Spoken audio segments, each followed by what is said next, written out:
Une école en ruine, des tables bancs à l'air libre, des cahiers à même le sol, des tôles complètement détruites ou broyées. Difficile de distinguer ces tables bancs de la terre. C'est la scène que l'on retrouve lorsqu'on arrive à l'école primaire Sonkamba de Zongo. Enfin, l'ex-école. Pour cause, une histoire de parcelle qui daterait de 2014 a refait surface. Selon ces hommes, ce terrain de 10 hectares appartiendrait à leur père, alors chef de terre de Zongo. Après les lotissements, le terrain lui aurait été arraché et attribué à un opérateur économique par le maire de l'arrondissement 3, à l'époque Séraphine Ouedraogo. À notre grand surprise, on dit qu'elle a vendu ça avec un certain Gansoré et loi. Donc, il nous a convoqués à la justice. Premier procès, ils disent que non, il ne peut pas nous déguerpir. Deuxième, ils ont fait appel. L'appel là maintenant, ils disent que c'est lui qui a raison. C'est comme il a l'argent.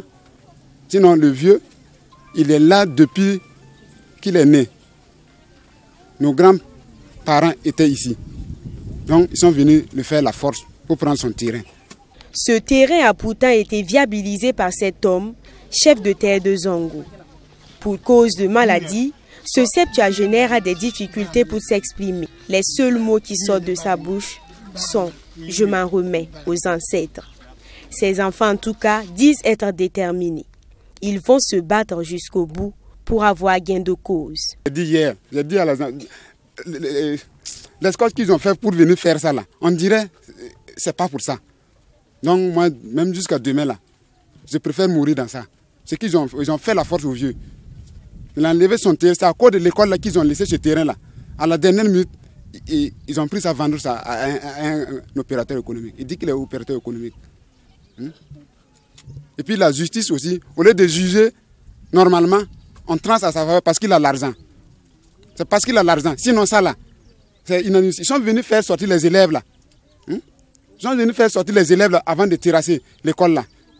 Est-ce que ça là c'est normal? Moi je trouve que ça là c'est peut-être de l'injustice. Mais je suis prêt pour tout. Ce qu'ils sont venus faire aux vieux hier là, en tout cas, même demain là, moi je préfère mourir dans ça. Pour les parents des 300 élèves qui étaient déjà inscrits dans cette école, c'est le désarroi. C'est déjà la rentrée scolaire et ils ne savent pas où donner de la tête. Les enfants n'ont nulle part où étudier. Toutes les écoles ont déjà commencé les inscriptions. C'est la rentrée. Que pouvons-nous faire? Franchement, nous sommes très éprouvés par la situation. Tous les regards sont à présent tournés vers les autorités gouvernementales. La municipalité actuelle ne serait pas habilitée à résoudre cette situation. Élèves, parents d'élèves, mais surtout le chef de terre, espèrent tous une issue heureuse à cette situation.